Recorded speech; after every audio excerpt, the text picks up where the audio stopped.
Sejam bem-vindos ao Papo de Andarilho, um podcast que aproxima a gastronomia, contando histórias e falando um pouco sobre as vidas que influenciam a gastronomia aqui em Palmas. Hoje, no episódio, a gente vai ter uma pessoa que foi um grande parceiro do Andarilho na sua primeira missão aqui em Palmas, é dono de uma das padarias artesanais mais antigas de Palmas. Eu acredito que foi uma das primeiras a trabalhar com a fermentação aqui na nossa cidade. O Dino, que é fundador da Pandino, um grande amigo e parceiro, que eu estou muito feliz de ter aceitado o convite e estar aqui com a gente. Bom dia, Bem-vindo, Dino. Bom dia. Muito obrigado pela disponibilidade, mais uma vez, de estar sendo uma pessoa que está segurando na mão do Andarilho nos projetos que a gente cria. Sim, e eu quero agradecer pelo convite. O convite foi feito. E é um privilégio estar aqui a falar um pouco mais da minha história, da história da Pandino. E eu fiquei ainda mais contente quando o convite veio da vossa parte, né? Que realmente a gente já foi parceiro, Sim. Já trabalhamos juntos. Sou um fã de vocês, da vossa cozinha. Adorei aquela ideia da baguete. Sim, o Chambari. O Dino foi parceiro da gente no festival Tô na Brasa, que foi o primeiro projeto aqui foi, amei o Chambari, amei realmente a vossa cozinha e o vosso espírito, a vossa paixão pela cozinha. Nossa, obrigado. Então fiquei mais contente ainda. Eu costumo dizer com os meninos, desde lá de trás, quando eu estava conversando com o Lucas, com o David, com o Miguel, a gente estava tentando fechar o prato na nossa. Eu lembro que nossa discussão de cardápio sobre prato, que a gente estava decidindo o que ia fazer, o David, as primeiras ideias do Tô na Brasa tinham sido uma língua defumada que ele estava querendo fazer, uma bochecha, e eu falei, David, a gente tem que vir por regionalidade. Aí ele falou, então eu vou fazer o Chambari. Aí eu falei, se você vai fazer o Chambari, a gente precisa de alguma coisa que dê uma sustância para o prato na questão da textura crocante. Sim. E ele falou pão. Quando ele falou pão, eu falei, fechou, Pandino. Eu sei um rapaz que está aqui, que quando vocês chegarem eu vou poder mostrar o pão deles para vocês e a gente não vai ter erro. E o David você lembra que a gente foi lá porque ele fez o material de divulgação junto com a Pandino? Sim, lembro. E ele falou, cara, se eu tivesse ficando em Palmas, eu ia falar para ele para eu fazer uns 2 estágios aqui com ele para poder pegar a panificação do jeito que ele faz. Essa é a minha intenção. Futuramente eu quero realmente abrir oficinas e criar uma escola mesmo. Uma escola para poder dar aula de panificação. Padaria artesanal. Porque tem aqui o Senac. Sim. Mas tem pouca escola de panificação artesanal aqui em Palmas. Eu vim para Palmas em 2006 pela primeira vez, quando eu saí do Rio de Janeiro. E foi uma mudança total, família inteira. Eu, minha mãe, meus irmãos. E o que me deixou longe da gastronomia há muito tempo, porque naquela época as faculdades de gastronomia, as escolas estavam começando. E eu já tinha Estácio, que era meu foco lá no Rio de Janeiro. Quando eu vim para Palmas, aí foi a minha outra profissão. Fiquei cerimonialista 6 anos praticamente, porque em Palmas não tinha cursos de gastronomia, escolas de gastronomia. Hoje a gente já tem um pouco mais. O Senac está até um pouco bem estruturado, mas se eu não me engano, a única hoje faculdade de gastronomia que a gente ainda tem em Palmas está sendo o EAD. E eu acho que gastronomia em EAD, eu ainda acho que é mais para... não combina muito. Não combina. A gente precisa estar dentro do laboratório, você precisa estar trocando, encostando no alimento para trocar uma relação com o professor para você aprender. Sim. Mas bacana. Dino, a gente sabe que você não é natural do Brasil. Não. Senegal, né? Senegal. Isso. E conta pra gente um pouquinho como é que foi esse processo antes de chegar no Brasil, como é que você veio parar aqui pra gente? Sim, então, o meu nome é Bernardino Sentes. Eu sou filho de mãe senegalesa, meu pai é espanhol. Meu pai conheceu a minha mãe numa viagem que ele fez para Dakar, que ele foi trabalhar num projeto de construção lá, e aí a minha mãe era quase como a tradutora dele. Minha mãe falava mais de 4 línguas, então ela trabalhava conjuntamente em parceria com o hotel. Então ela chegava lá ao pé do pessoal estrangeiro e fazia a tradução. E foi assim que a minha mãe conheceu o meu pai. Aí eu nasci, fiquei lá até aos meus 5 anos. Mas você nasceu no Senegal, mas não foi criado ali, né? Depois você migrou para Portugal, foi isso? Eu fiquei até 5 anos em Dakar. Com 5 anos a minha mãe já tinha separado do meu pai. Aí a minha mãe pegou em mim e fomos até Guiné-Bissau. Guiné-Bissau é uma antiga colónia portuguesa. E lá a minha mãe conheceu um português, João Machado, aquele típico português com bigode. O clássico. Clássico. Até hoje eu me lembro quando a gente ficava na mesa comendo com ele, tinha um hábito muito, muito peculiar, que ele pegava numa fatia de pão e ele não limpava o bigode com guardanapo. Ele limpava o bigode com uma fatia de pão e comia o pão. Eu achava isso interessante. Aí a minha mãe conheceu esse português e ele nos levou para Portugal. Foi essa a porta de entrada. Aí a gente ficou em Portugal, a minha mãe também não deu certo o relacionamento com esse português. Teve uma filha com ele, a minha irmã, que já faleceu. E a gente continuei com a minha mãe em Portugal até aos 27 anos. A minha mãe já tinha falecido, eu tinha 17, 18 anos. Faleceu cedo. Faleceu com 38 anos de idade. Nossa, muito nova. De câncer. E aí com 27 anos acontece algo inesperado, que eu conheço a Stella, Sim. Que é a minha atual... Então, tua esposa, você conheceu ela em Portugal? Conheci em Portugal. A Stella, a minha atual esposa e sócia da Pandino, foi fazer uma pós-graduação em Portugal e lá eu conheci ela numa parada de ônibus. Estava um caos, a cidade tinha havido greve de metrô, aí a cidade estava um caos, aí eu conheci ela num ponto de ônibus e aí foi o ponto que realmente mudou toda a minha vida. Foi quando a conheci. A Stella foi o pontapé para o Brasil, então? Foi ela que iniciou tudo. Eu já tinha essa vontade dentro de mim. Que eu tinha assim uma admiração muito grande pelo Brasil. Eu conhecia, por exemplo, o fotógrafo que eu mais amava era brasileiro, Sebastião Salgado, que é bastante famoso. Nossa, o trabalho dele é maravilhoso. Bastante famoso lá. Tinha um artista plástico, não sei se eu me lembro do nome, Vicos Muniz, é um artista plástico brasileiro muito conhecido. Sim. Que eu também gostava muito do trabalho dele. As artes brasileiras já te encantavam? Artistas na música também. Castelo Branco, na época não era muito conhecido. Então, assim, o surfista, o Gabriel Medina, muita gente no suporte, que também não é muito conhecido. Então, eu sempre via o Brasil como assim, uma mina de talento. Sim. Um país com muito talento. E é engraçado como muitas vezes o Brasil é mais valorizado e mais visto lá fora do que aqui. Quando eu morava lá fora, às vezes os meninos tinham uma admiração e uma visão muito maior pelo brasileiro, pelo artista brasileiro, pela gastronomia brasileira, do que a gente valoriza isso dentro do nosso país. Exatamente. Então, assim, eu já tinha essa vontade dentro de mim. Eu disse, eu um dia, eu quero conhecer essa nação, quero conhecer esse país. Porque tenho que conhecer. Não posso ficar a minha vida, viver esta vida sem conhecer o Brasil. Então já tinha essa vontade, essa semente. Quando conheci a Stella, então foi fácil tomar essa decisão. Que aí já tinha um incentivo maior para vir. Foi, já tinha. E ela estava terminando já a... Ela ficou um ano lá. Um ano só. Ficou um ano. Aí a Stella vai voltar, vou aproveitar a missão Brasil. Aí ela falou, não, vou ter de voltar porque a Stella, na época, trabalhava com projetos culturais. Sim. Eu lembro que a gente trocou muita ideia sobre isso que ela tinha. Então ela tinha um festival de dança internacional para produzir aqui. Aí ela falou para mim, eu tenho um festival de dança internacional, não posso ficar aqui. Tenho de voltar para o Brasil. Aí eu pensei, estou sozinho aqui, nada me prende, eu vou contigo. Aí vim com ela para cá. E desde então, Brasil só? Desde você então, chegou a voltar a morar algum tempo lá ou desde então mora direto no Brasil? Não, desde então Brasil, porque realmente, principalmente quando tu montas um negócio, sim, loja física, deixa muito preso. Sim. Né? E realmente eu não tenho tido condições, nem principalmente tempo, né? O tempo para cozinheiro é a coisa mais difícil que a gente de voltar para lá. Mas eu espero voltar para lá, espero também, quando voltar para lá, qualificar-me mais. Sim.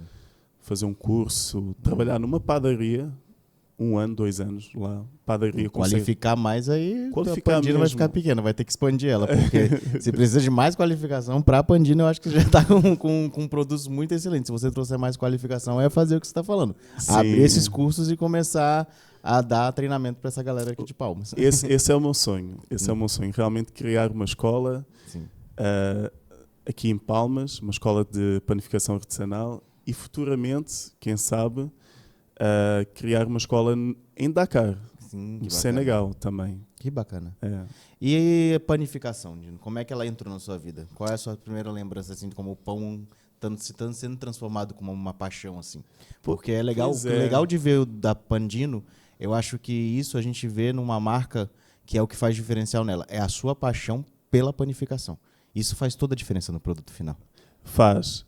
Tu sabes isso melhor do que ninguém na cozinha, quando é colocado o amor, né, num prato. É das matérias-primas principais para a cozinha. É inexplicável, mas é o que acontece. Por mais que você tenha errado um pouco o sal ou não, mas algo mágico acontece. O cliente realmente sente que aquilo foi feito com amor, né? O cliente sente que o cozinheiro deu o máximo dele. Sim. Ali naquele prato, né? E assim, a panificação surgiu ao acaso mesmo. Quando eu cheguei aqui no Brasil, eu cheguei no Brasil com visto para 3 meses. O visto de turista, no caso. Turista, 3 meses. Aí eu cheguei aqui, a Stella já tinha trabalho, tinha o projeto dela, mas eu cheguei aqui sem nada, turistando. Né? Aí acabou o visto de turista, 3 meses, prolongou até para 6 meses. Passou os 6 meses, eu fiquei sem visto, literalmente. Então estava ilegal aqui no Brasil. Aí tinha 2 opções, né? Porque eu falei para ela, eu disse, olha, acabou todas as minhas economias, porque eu pedi demissão do meu emprego em Portugal, trabalhei quase 9 anos numa cadeia de restaurantes era uma restaurante cervejaria. Eles produziam cerveja em baixo. Que é muito comum na Europa, né? Que a gente tem os próprios restaurantes, as casas que produzem sua cerveja. Exatamente. E em cima abre uma petiscaria, algo do tipo, para vender junto com a cerveja. Era um conceito único. Era uma família de macaenses, que é Macau, que é um país que fala-se português ainda. Tem Macau, tem Goa na Índia. Então era um país com alguma influência portuguesa. Era uma família de chineses, de Macau, e criaram realmente esse conceito. E o conceito era bem simples. Embaixo do restaurante se produzia a cerveja, tinha uns tanques, e dos tanques ligavam um tubo que ia diretamente para a mesa. Ah, que bacana. Então o cliente consumia ele servia com a própria cerveja que vinha produzida. Exatamente. E aí era um steakhouse. Era um bife numa frigideira de cobre, em cima de um prato. Aí vinha o bife com molho produzido por um chefe alemão, molho Roquefort, molho de cerveja preta, molho de manteiga de alho. E lá eles colocavam depois a batata em cima, o ovo. E eu trabalhei muito tempo nesse restaurante. E ele ainda existe? Ainda existe. Na minha época passou por uma crise muito grande. Estavam quase fechando. Mas a família conseguiu manter o negócio. Ah, que bacana. Ainda existe, está funcionando, está tendo mais sucesso do que teve antes. Que coisa boa. Eu fiquei muito feliz. E é em que cidade ali? É Lisboa. Lisboa mesmo? Eles têm restaurantes espalhados por todo o país. Que bacana. Quando eu trabalhei em cruzeiro, a gente passava por Lisboa. E a parte de gastronomia de Lisboa eu achei muito interessante. Perto do porto ali, que a gente conseguia dar o tempo curto que a gente tinha para dar uma fugida, a gente conseguia dar uma fugida. Sim. E eu conheci bons restaurantes. Bom saber, porque eu vou começar a indicar para os meus amigos que estão hoje embarcados. O restaurante chama-se Lusitana. Lusitana. Lusitana. Bom saber que eu vou indicar para a galera. E dessa mudança para cá, qual foi a sua maior choque, acho que, de realidade com o jeito brasileiro, a cultura brasileira? Você acha que tem uma grande diferença com a europeia? Tem muita. Assim, isso é uma pergunta que muita gente me faz. Toda a gente que percebe que eu sou estrangeiro por conta do sotaque pergunta: e aí, lá é melhor do que aqui? Qual é a diferença? E eu falo para eles: não tem lugar melhor. Tem lugar que tem as suas vantagens, as suas desvantagens também, mas tu te adaptas. Sim. Te adaptas, você vai conhecendo a cultura do país, o jeito, e você se adapta. E realmente tem diferenças culturais entre... Sim, essas existem mesmo, mas eu acho que é o que mais enriquece para a gente poder se interessar pelo lugar que a gente está indo. Tem, por exemplo, eu notei, o ritmo de vida aqui é mais acelerado. Sim. Lá é muito mais tranquilo, né? O português privilegia muito a pontualidade. Sim. Então ele faz tudo numa linha reta. O brasileiro é é mais imprevisível, é mais flexível. Sim. O brasileiro também arrisca mais. Então, por isso é que tem mais brasileiro, até mesmo lá em Portugal, tem mais brasileiro empreendendo propriamente português, né? Eu acho que uma então... das vantagens do brasileiro, e acaba sendo também uma das desvantagens, é esse falta de medo de arriscar. Em vários aspectos. Eu não tenho medo de arriscar se eu vou chegar atrasado, se eu vou dar uma desculpa pro meu chefe, eu vou dar um jeitinho pra poder, mas eu também não vou ter medo de... Acho que porque a gente vem de uma cultura muito de... A gente era uma colônia de exploração, a gente não foi uma colônia de... Eu costumo dizer isso, que a gente não foi uma colônia de povoamento. Então o Brasil sempre foi na base do a gente teve que sobreviver. Porque o investimento aqui nunca foi alto e até hoje a gente sabe que os políticos ainda não pegaram a cultura de que eu preciso investir no Brasil em cultura e educação para poder crescer. Exatamente. E eu acho que isso tornou o brasileiro uma ferramenta de empreendedor muito forte, porque a gente é aquele empreendedor que a gente vai. Exatamente. No meio do caminho eu descubro como é que eu faço isso, entendeu? Então tem seus lados positivos e tem seus lados negativos, mas não só em Portugal. Assim, quando você vê o brasileiro lá fora, ele é um empreendedor nato. Ele não tem medo de criar e arriscar. Isso é bacana. E aqui em Palmas, eu acho... A gente estava conversando um pouquinho antes da gente começar a gravar, da dificuldade que às vezes a gente tem de mão de obra. Você ainda acha que aqui a gente tem um pouco dessa dificuldade para quem é empreendedor? Eu me sentia muito preso dentro da cozinha, porque até eu achar uma confiança de treinar uma equipe... E eu acho que vem muito do... Palmas não tem uma linha de empresa privada ainda tão forte. Sempre foi muito o funcionarismo público que gerou em torno de Palmas. Você tocou no ponto-chave. Isso. E aí o empreendedorismo em Palmas nunca foi. Agora que a gente vê muito falar sobre isso e as empresas virem investir na cidade. E isso pecou na mão de obra qualificada, na maioria das vezes. Exatamente. Não porque o palmense não tem condição, mas porque o palmense não tinha incentivo e capacitação. Isso mesmo. A gente estava conversando sobre a questão da dificuldade de funcionário. Eu tive mesmo lá quando eu estava chefiando a cozinha aqui. E você acha, então, que ainda é uma realidade que a gente ainda precisa mudar esse aspecto? Sim, precisa. E realmente, assim, é um desafio. Foi um desafio para mim. Mas a gente, assim, não pode olhar para a cidade e achar que o problema são as pessoas. Sim. Não são as pessoas. Vem de muita política, vem de gestão de quem está lá em cima, incentivo também. Então, talento tem. Sim. Tenho certeza que tem alguém... Não, pessoas muito boas a gente Eu tenho certeza que tem alguém, um moço, uma moça, que está na recepção de uma loja, de um hotel, e que ela sabe fazer pão, sabe cozinhar, mas que ainda não foi...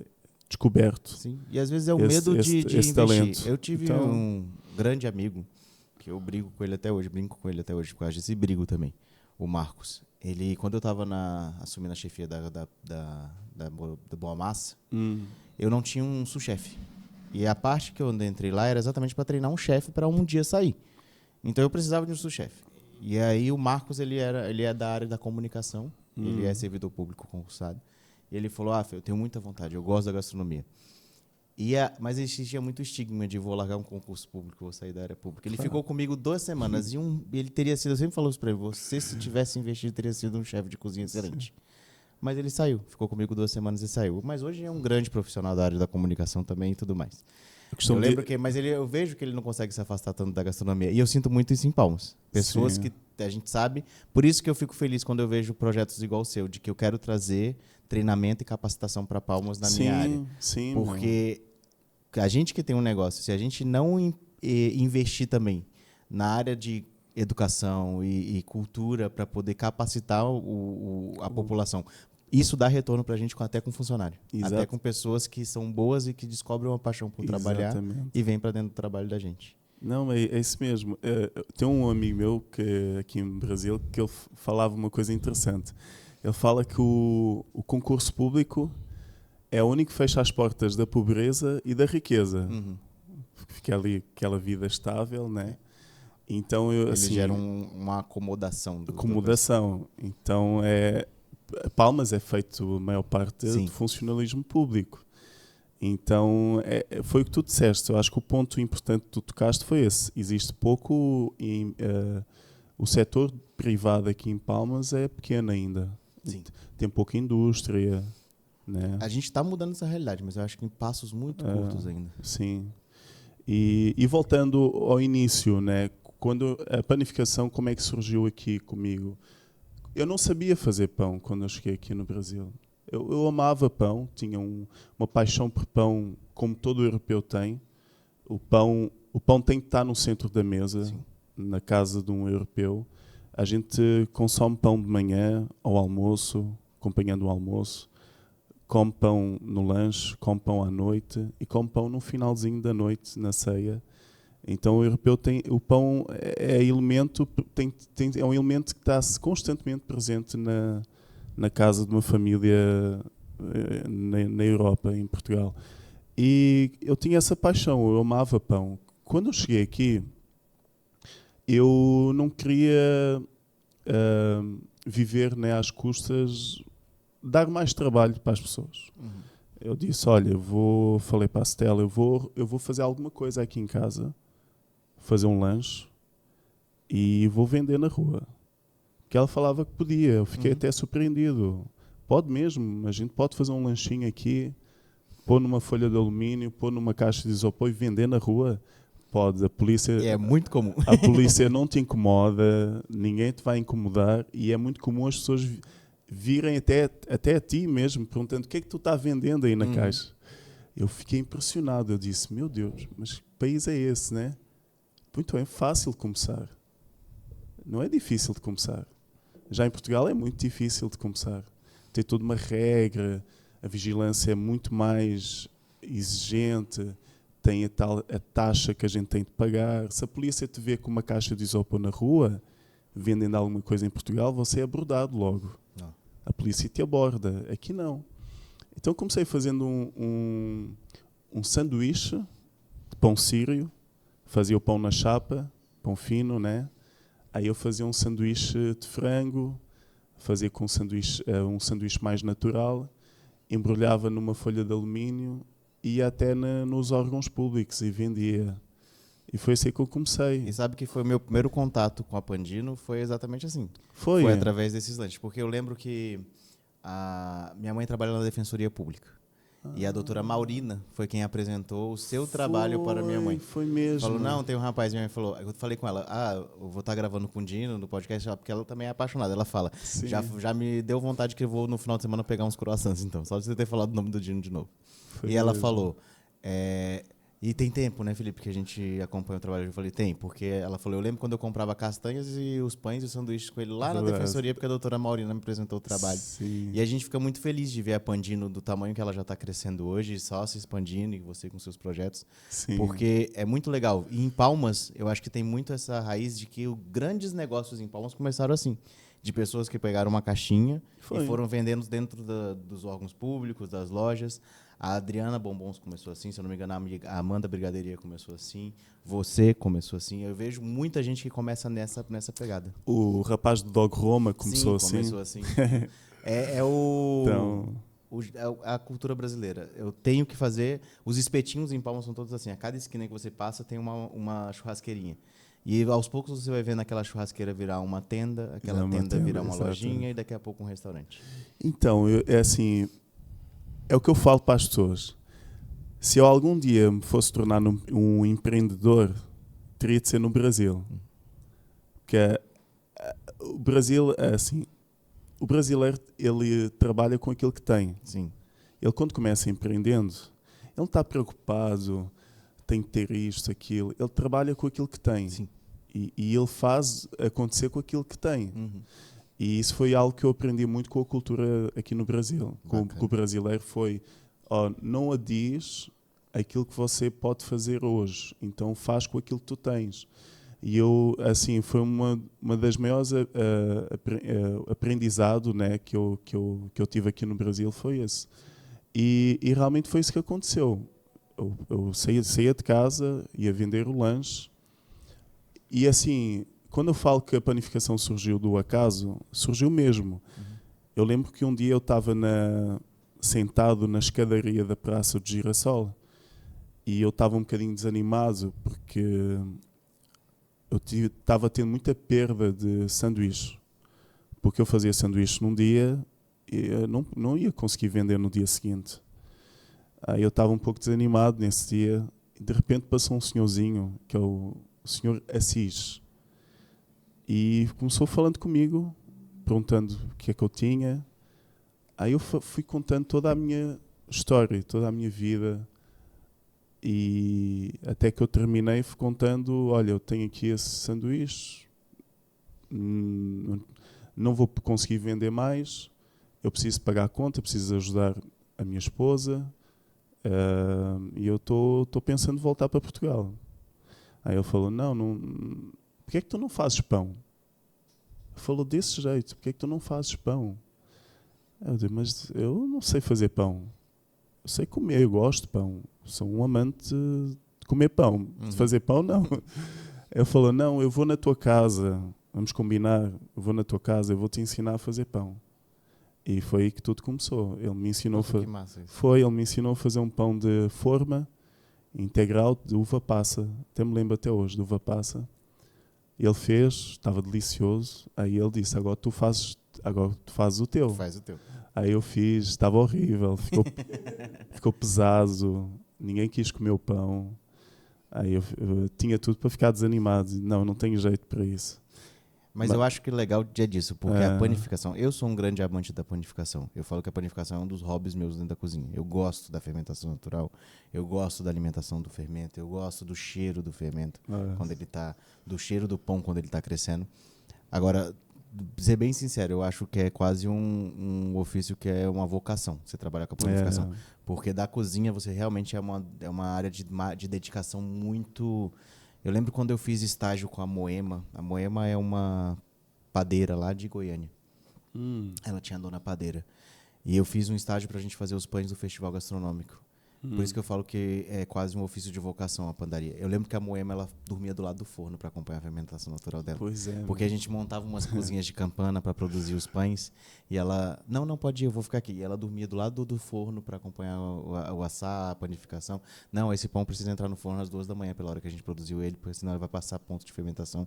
E ela ficava lá do lado do forno. Pois é. A Moema, eu lembro que eu queria muito ter trazido ela para um evento de churrasco, porque ela tem um pão que ela faz na brasa. Ela assa o pão no espeto. Pô, legal, meu. E é um trabalho muito lindo. Um dia eu vou te mostrar o trabalho dela.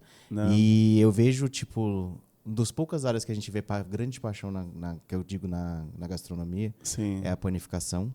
Quando você vê um confeiteiro muito apaixonado, e eu gosto de dizer dos molhos. Porque um salsier, uma pessoa que faz os molhos, eu brinco que os molhos são o coração da cozinha, porque eles bombeiam energia e sangue para todas as áreas da cozinha. E no navio, a minha área que eu fiquei durante muito tempo foi a salsa, que era eu fui primeiro cozinheiro salsier no navio, meu primeiro trabalho no navio. Olha só, meu. E eu ficava responsável muitas vezes quando o meu chefe de departamento, ele não estava ali. O meu head departamento não estava, era eu que ficava na frente da salsa, cuidando assim na tarde de ver os molhos. E a gente passa por todos os departamentos, porque qualquer departamento da cozinha tem aquele toque da salsa que eu tenho que botar alguma coisa ali. Sim. E então eu falo, a panificação eu vejo muito como uma paixão, porque a pessoa tem que ter vocação para estar ali de manhã cedo, de cuidar dos pães, de cuidar da fermentação. É uma dedicação. E aí são os lados que eu gosto de ver que o meu olho brilha, porque eu vejo o olho de outras pessoas brilhando na cozinha. Claro que todo mundo vai ter alguma paixão, mas eu acho que nas outras áreas você vê muito aquelas pessoas que estão ali por trabalho só também, não pelo grande amor. Mas para estar dedicado, acompanhando um molho de tomate, cozinhar durante 8, 9 horas, fazer um fundo, que vai ter que reduzir depois para uma demi-glace. Horas e horas de redução e acompanhando temperatura. Fazer o pão, que tem todo o processo de fermentação. E a confeitaria, que tem todo um tempo de preparo e espera. Ali é que eu vejo que são ofícios muito, muito vocacionais da cozinha. Sim, sempre. Uma dedicação total mesmo, para a pessoa realmente fazer um bom trabalho, né? E assim, quando o senhor Assir me ensinou a fazer pão, apesar de não ter corrido bem, o meu primeiro pão não ficou horrível, mas acendeu algo dentro de mim. Porque até então eu não tinha achado uma vocação. Trabalhei como recepcionista de hotel, como bagageiro, trabalhei muito tempo como garçom. Aí nesse restaurante fui introduzido na cozinha por um contacto com um chefe de cozinha, o Henrique, que era um excelente chefe de cozinha. Aí criei uma amizade com ele e com essa amizade ele foi-me dando primeiro contacto com a cozinha, e eu fiquei apaixonado por cozinha. Eu olhava para aquela equipa na cozinha, era garçom, e eu via eles como tipo super-heróis mesmo. Tipo, vocês são incríveis, porque são não sei quantos pratos no dia e vocês não falham. Todos os dias o molho sai igual. E eu perguntava para ele, como é que vocês conseguem? Eu falava, não, mas aqui tem todo um conhecimento, né? Aí ele dizia, não, vem para a cozinha que eu te mostro. Eu tenho um amigo meu que brinca que a gente funciona na força do amor e o ódio. Do amor Porque e ódio. tem dia que é na base da briga, da confusão, que você acha que os cozinheiros vão se matar e sai todo mundo tomando uma cerveja no final do dia. E tem dia que tá todo mundo tão apaixonado e fazendo com tanta dedicação e amor que você fala, meu Deus, cadê aquele pessoal que tava quebrando pau ontem? Até, é engraçado tu dizeres isso, até os melhores chefes passam por esses momentos. Eu lembro de uma noite que a gente estávamos trabalhando num restaurante e teve um concerto. Ao lado do restaurante tinha o pavilhão Atlântico, que é o restaurante onde eu trabalhava ficava na Expo 98, que é o Parque das Nações, em Lisboa. E ao lado tinha o pavilhão Atlântico, tinha era um coliseu, uma sala de eventos, espetáculo. E nesse dia foi uma banda de rock. E o restaurante estava lotado. E eu lembro que o meu chefe de cozinha, o Henrique, começou a sair tiquê na impressora. Eram tantos tiquês que caía no chão. Esse homem pega nos tiquês todos, põe no bolso e foi lá embaixo no carro dele e ficou lá fechado. Aí todo mundo louco no restaurante. Cadê o pedido? O que é que se passa? Eu estava lá embaixo, ele atingiu o esgotamento. Aí acontece muito. Aí ele teve o seu momento, teve 10 minutos, o restaurante todo num caos, cadê o chefe? Aí ele voltou, mais tranquilo, e não é que ele conseguiu... Sai? A gente precisa desses... foi só uma respirada. Não, mas eu achei impressionante, foi ele ter tido a capacidade de juntar todos os tiquês, voltar com... A cabeça mais cabeça e fazer tudo. Tudo saiu. Tudo saiu. E não teve nenhum cliente que tenha feito uma reclamação no livro de reclamações. Sim. Teve muita reclamação, mas aí os garçons são importantes. Sim. Mas não teve nenhuma reclamação por escrito. Eu naquele dia olhei para aquele homem e disse, realmente esse é o modelo. É isso. É nesse ponto que o chefe de cozinha. A gente sabe que uma hora a gente dá uma surtada de tipo, a gente precisa de 5 minutos. Sim. Tinha um restaurante no Rio de Janeiro que a cozinha era meu ponto de refúgio. Eu, às vezes, me escondia dentro da geladeira. A cozinha não, a geladeira. Eu me escondia dentro da geladeira 5 minutos. 5 minutos. Pra respirar, bater na cabeça no canto, assim. E aí voltava com uma cara de que nada tinha acontecido e vamos pra comandeira de novo e vamos soltar pedido. Exatamente. E eu tinha... Quando eu via que a cozinha tava um caos, eu fiquei como... A gente chama de chefe suiteiro, que é quem cuida da parte da comanda e marcha a cozinha. Aquele que fica na boqueta da cozinha, dando a entrada de pedido, controlando cada praça para sair. Agora sai um peixe, agora sai isso. E os pedidos têm que sair juntos. E o chefe suiteiro cuida dessa marcha da cozinha que a gente fala. Sim. E é um trabalho extremamente estressante. E você tem que estar de olho em tudo. E tinha a hora que os meninos gritaram. Eles aprenderam. No primeiro momento foi um grito que eu dei uma vez, de tipo, parou todo mundo! E aí eles assustaram. E eles sabiam que quando eu falava, parou todo mundo, eles paravam. Podia ter garçom gritando, podia ter chefe gritando, a gente respirava, a gente parava 5 minutos. Voltou! Aí a gente voltava. Porque parece que estava o caos instaurado. Então eu precisava que cada praça respirasse 5 minutos para se achar. E aí sem aquela pressão de tipo, tá saindo. A comanda tá saindo, deixa sair. Deixa sair. Volta, às vezes. Era assim, eu tinha 2 fileiras de comanda assim. E aí eu falava pros meninos, respira, parou tudo. Aí eles paravam, tinha um que era agoniado que ele ficava batendo o dedinho assim. Ele falava, chefão. Eu falava, espera. Aí voltou. Aí a gente voltava e a gente conseguia. A gente precisa, às vezes, desse processo, eu falo, para reinicializar o processador interno da cabeça. É muito, e vamos respirar e vamos longe. É muito importante isso. Sim. Então, voltando, quando eu aprendi a fazer aquele pão, acendeu realmente uma chama dentro de mim. Realmente eu encontrei a minha vocação. Aí, a partir desse dia, desde então, eu comecei a fazer pão todo dia. Todo dia eu fazia pão. Por paixão mesmo. Mesmo sabendo que o pão não estava ficando bom, mas eu fazia pão todos os dias. Até que eu percebi que precisava de conhecimento. Aí fui na Amazon, num site, e comecei pesquisando pães sobre a literatura sobre pão, panificação. E como eu também entendo um pouco de inglês, também pesquisava em inglês, até que eu dei com um livro muito conhecido, que é o Tartine, de Chad Robertson, Tartine é uma famosa padaria na Califórnia. E ele ali ensina todo o processo de fermentação natural. E eu mandei vir. Comprei outro também muito famoso, que é o Pão Nosso, Sim, do Luís Américo, que é um cozinheiro também brasileiro, né? Acho que aquele é crítico ou cozinheiro, não tenho certeza. Acho que é gastronômico, mas eu acho que ele já foi cozinheiro um tempo. Já foi cozinheiro. E realmente também foi a primeira introdução, em termos teóricos, no mundo da panificação. Fui-me tornando um autodidata. Não fiz nenhum curso, não tinha condições de fazer um curso. Na época também não tinha muito. Na época 2016, quando eu cheguei aqui, estava iniciando todo esse movimento de pães de fermentação natural aqui no Brasil. Então não tinha muito curso também. E foi como autodidata. Que coisa legal. Aí comecei a fazer os pães em casa, na panela. Aí eu lembro que fazia um pão na panela e dava para os amigos para comer. Aí eles diziam, pô, Dino, está legal o pão. Aí essa mesma pessoa me pedia, Dino, no dia seguinte, tem pão? Dizia, não, aquilo foi um presente. Não estou produzindo para vender. Não, mas Dino, faz um pão aí e vende para mim.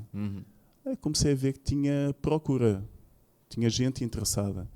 Aí eu comecei fazendo pão, comecei vendendo para as pessoas chegadas. Aí, juntamente com... vai aumentando. Eu já saía para vender na rua, eu saía para vender castanhas, cookies, fitness, porque no início eu via que a cidade de Palmas era uma cidade muito fitness. Sim. Eu disse, vou explorar esse mercado. Aí eu fazia barra de cereal, fazia cookie, fitness, tinha um salgado que era um Doritos, que eu fazia, que era com açafrão, e vendia bastante. E juntamente com isso que eu vendia, eu comecei introduzindo esses pães, fazendo o teste, experiência. Aí eu fazia uma fornada, levava para vender. Aí eu fui vendo o feedback das pessoas e as pessoas elogiando. Aí quando do nada eu comprei o meu primeiro forno. No início eu usava um forno a lastro, aquele forno de pedra. Aí depois eu comprei um forno turbo, aumentou a produção, tudo em casa. Sim. Fazia tudo em casa. Comprei uma amasseira, essa amasseira comprei usada, fui buscá-la em Goiânia, no ônibus, que eu não tinha condições de mandar vir frete, né? E eu precisava estar pessoalmente lá em Goiânia para ver o equipamento. Aí foi uma aventura. Achei uma amasseira em espiral de 25 quilos bem em conta.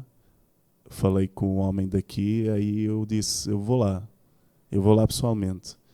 Vi ela, boa demais, mesmo usada. É uma Baresi com mais de 15 anos. É uma maceira com história. Com bastante história. Aí eu vi ela no ônibus. Só depois é que eu percebi que isso era ilegal.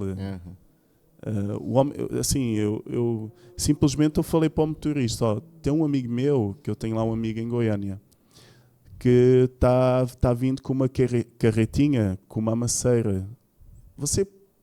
É possível transportar para Palmas? Ele falou, não, é possível. Só fala onde é que ele está, que eu vou lá. Aí eu percebi que ele entrou assim numa rua muito escura, né? Aí ele saiu do ônibus, o motorista, e o meu amigo ajudou, pôs lá dentro do ônibus. Só que depois eu entendi que aquilo tudo não era legal. Não era legal. Mas é o famoso jeitinho brasileiro que você descobriu desde nada. Só depois é que eu descobri isso. Então eu depois percebi que realmente foi uma aventura. Foi. Aí isso também mudou completamente o meu trabalho, né? E isso foi o pontapé inicial e a Pandino foi crescendo assim. Aos foi crescendo para chegar hoje na padaria que ela é. E eu lembro, pensando um pouco que você fala sobre essa questão do comecinho, de lá atrás quando vendeu os salgados, depois quando vendeu o sanduíche, vai vendendo a área fitness, o seu assist que vai entrando na sua vida. Foi uma construção para a Pandino ser o que ela é hoje. Foi. E eu acho que isso aconteceu, o fenômeno que a gente tem de quando a gente começa pequeno e vai crescendo, que chama fidelização de cliente. Exatamente. Tu Que falaste. você tem clientes fiéis hoje na Pandino que estão com você desde aquele começo. Desde Porque aquele de começo. todo mundo que eu sei que fala da Pandino comigo, conhece você desde aquela época que Desde você aquela vendia época. pão de porta em Exatamente. porta. Pô, assim, eu acho que isso me ensinou bastante. Me ensinou bastante no sentido em que a pessoa que trabalha com comércio, ela não pode ficar parada, né, à espera que o cliente chegue. Ela tem de ir, né, atrás do cliente. Sim. E isso me ensinou bastante porque acabou também com a minha timidez. Eu era muito tímido. Aí quando eu, por necessidade, fui obrigado a conversar, né, com as pessoas que eu não conhecia muito bem, isso também melhorou bastante a minha fala, Comunicação. melhorou bastante a minha comunicação e realmente melhorou também a minha capacidade de vender como vendedor, né? Sim. Então, e consegui criar uma carteira de clientes que eu tenho até hoje. Isso é muito importante para qualquer empresa. Pois é, assim, foi uma bênção, porque antes de eu abrir, né, iniciar, né, antes de fundar a Pandino, de facto, como padaria mesmo, física, numa loja física, eu já tinha uma carteira de clientes. E eu já tinha feito todo o estudo de mercado. Sim. Porque Você já sabia o que o seu cliente procurava, o que você precisava fazer para atender o seu eu cliente? precisava de saber, realmente, as pessoas vão gostar desse tipo de pão, porque é um pão mais azedo, Sim, sim. tem a casca um pouco mais dura, né? Aí eu perguntava, as pessoas vão gostar mesmo? Então, o facto de eu já estar nas ruas vendendo com uma carteira de clientes facilitou esse meu estudo de mercado. Facilitou bastante. E depois tudo aconteceu de forma espontânea. A Pandino nasceu em 2019. Eu e a minha esposa iniciámos, demos o início, o pontapé de saída, e foi na pandemia que nasceu a loja física. Foi na pandemia que criámos a página do Instagram, que a gente não tinha, não estava nas redes sociais. Não estava ainda. E foi na pandemia que a gente teve necessidade de criar a página do Instagram. Pela necessidade de vender online também, Foi de ter a busca exatamente ali, né? isso mesmo. Então fazia os pães em casa e a gente vendia online pelo Zap. As pessoas mandavam mensagem no Insta. E tu não sabes, mas na pandemia a quantidade de pessoas que compraram curso para fazer pão, É enorme. aprendendo a fazer pão, foi assim. Eu vou falar que eu, como cozinheiro, na pandemia foi quando eu tive a coragem de começar a start de um Levando Zero de novo. Pois é. Porque eu tinha então, mais tempo de novo dentro de casa, então eu falei, agora dá para tentar. E a quantidade de gente que entrou nesse mundo que não conhecia e ficou com vontade de comer pão, Sim. tu não, desse tipo de pão, tu não tens ideia. E aí chegava muita mensagem na nossa página, porque muita gente pesquisava. A gente já estava no Google também, pães artesanais, Palmas, pães de fermentação natural. Aí dava na nossa página, eles iam até a nossa página no Insta, mandavam mensagem, no Zap encomendavam, foi assim que começou. E como a minha esposa na época estava grávida, teve o nosso primeiro filho, a minha filha, que agora está com 6 anos, ela não podia me dar o apoio. Então eu fazia tudo sozinho. Eu fazia o pão, eu saía para fazer as entregas, saía para vender, voltava, fazia as compras e recomeçava tudo novamente. Foi assim. Até que na pandemia, uma cliente nossa, uma cliente aqui da 204 Sul, nos falou de um lugar para alugar, de um ponto, de uma casa para alugar. Curiosamente, era um lote que tinha sido alugado antes da pandemia para a criação de um food park. Mas veio a pandemia e fechou. Não deu certo o projeto. Então estava completamente tudo abandonado. E aí ela falou do local, a gente foi conhecer. O aluguel bem mais em conta, porque A realidade aqui da 21, o aluguel é muito alto. Muito alto. É uma das quadras mais caras de Palmas. Então a gente achou, foi um achado. Casa simples, uma edícula no fundo, muita coisa para fazer na casa, casa antiga. Quando a minha esposa visitou a casa, ela visitou sozinha. Ela já voltou para casa e falou, não dá. Que ele está parece uma casa assombrada. A gente vai ter de investir muito para fazer reforma lá. Aí eu falei para ela, não, calma, eu vou contigo. Vamos os dois. E eu cheguei lá e realmente estava assombrada mesmo. Sim, abandonada. Uma tagala quase dando assim no peito da pessoa. Nossa. A pessoa que tem 1,70 m dava no peito da pessoa. Aí teia, tipo, tinha verniz espalhado no chão, verniz que parecia que não saía. E estava um caos, a casa estava realmente... por isso é que eu entendia porque é que a casa... Ninguém alugava. É que ninguém tinha visão para ver que ali podia ser alguma coisa, então mais pelo abandonado que ela estava, né? Aí eu falei assim para a minha esposa, o local tem potencial. Está bem localizado, uma quadra muito boa, mas a gente precisa de capital, que vai ter de fazer uma reforma, uma pequena reforma lá, limpeza, mudar o piso. Aí a gente conseguiu um fundo,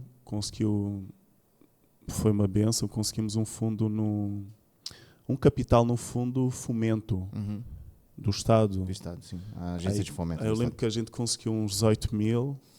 E deu start. Com esses 18 mil eu fiz a reforma, precisava para pelo menos ficar limpo, arrumado. Comprei uma mesa de inox, comprei uma câmara fria de um restaurante que estava fechando aqui em Palmas e iniciámos e hoje a Pandino, para quem não conhece, essa casinha que estava com tanta dificuldade, é uma das padarias que eu brilho o olho toda vez que eu entro. É uma padaria que ela tem na simplicidade o seu charme. Eu acho que os pães são um grande destaque. Ela não precisa de muito, porque quando a gente vai lá, a gente tem o sorriso de quem a gente entende a gente, porque eu vou te falar que toda vez que você tá lá, a gente é sempre muito bem atendido, mas quando você não tá lá, as meninas atendem a gente, não, obrigado por ter voltado. Que bom, eu falo isso muito com os meninos, então, em Palmas isso é um diferencial. E é um lugar acolhedor, que dá vontade de comprar pão e com calma, não é aquele negócio da padaria que você passa correndo, vai comprar um pão, vai comprar um salgado. Não. E eu acho que a calma desse lugar vem de você, da Estela, que sempre acolhem bem. Se a gente vai lá e vocês estão lá, a gente tem sempre um papo para poder bater um pouco também. Sim. E é isso, se eu pudesse ficar aqui contigo, eu ficava o dia inteiro com um papo, mas o tempo da gente vai correndo. Eu achei melhor deixar alguns quadros do programa, inclusive um pouco para trás, para a gente só bater esse papo e conversar. Sim. E eu acho que eu vou deixar já o convite pro Dino para voltar uma próxima vez, pra gente bater mais papo, porque eu acho que tem muito mais história pra gente escutar sobre a Pandino. Não, eu vou voltar, porque isto foi apenas uma, uma introdução. E vamos fazer o episódio 2 com a Pandino. Para a pessoa conhecer quem está por trás da Pandino. Exato, para conhecer também. Mas... E só para dar eu já tinha conversado, acho que o Miguel que trabalha comigo também já conversou com o Dino, que a gente vai lá para poder também fazer umas filmagens e mostrar lá, conversar um pouco de conhecer e nós estamos a realidade dos pães da Pandino. A gente está precisando de fazer conteúdo e é uma vontade que eu tenho de fazer conteúdo lá, fazer uns vídeos, mostrar todo o processo, como é que se faz um panetone genuíno. E está chegando o Natal, gente, o panetone da Pandino. Desde a criação do Levito Madre, desde o primo passo até o segundo passo. Eu tenho muita vontade, só que eu, sozinho, eu também não tenho muita experiência com vídeo, né? Filmagem, então seria muito interessante então aqui, eu ter, ao vivo já vamos fechar na parceria. Ter vocês como parceiro, né? Até, quem sabe, você, como Martin, né? Sim. Para nos ajudar nessa eu acho que é isso, é uma rede que a gente faz de vamos dar a mão na gastronomia e vamos mostrar que Palmas é um lugar que a gente tem gastronomia para falar e gastronomia boa. Dino, eu queria te agradecer muito. Eu queria que você deixasse as redes sociais da Pandino também, o @ da Pandino no Instagram, para quem ainda não segue, poder estar conhecendo.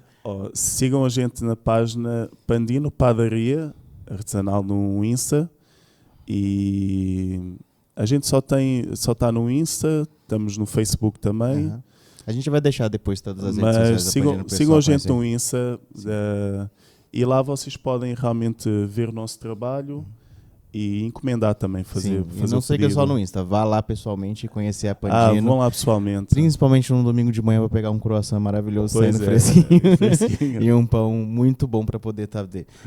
Dino, não tenho palavras para te agradecer. Eu tenho certeza que a gente vai marcar mais alguns papos para a gente poder conversar, porque a gente tem muita história para contar. Eu fico feliz de ter na Pandino um parceiro e quero que você sempre tenha dentro do Andarilho essa parceria para a gente poder tocar junto. Parabéns pelo trabalho de vocês mais uma vez. Pessoal, eu agradeço quem está aqui com a gente até agora, acompanhando esse papo que foi maravilhoso com o Dino. Segue a gente também nas nossas redes sociais, @chef.andarilho, nas minhas redes sociais particulares, Chef Felipe Ferreira, e nas principais plataformas de podcast. O podcast vai estar lá disponível para você poder escutar e com o videocast no YouTube. Eu quero agradecer a Palmas Top pela parceria de sempre com o estúdio para a gente poder gravar, e a gente se vê pela próxima. Obrigado, Dino. Até a próxima, pessoal. Obrigado.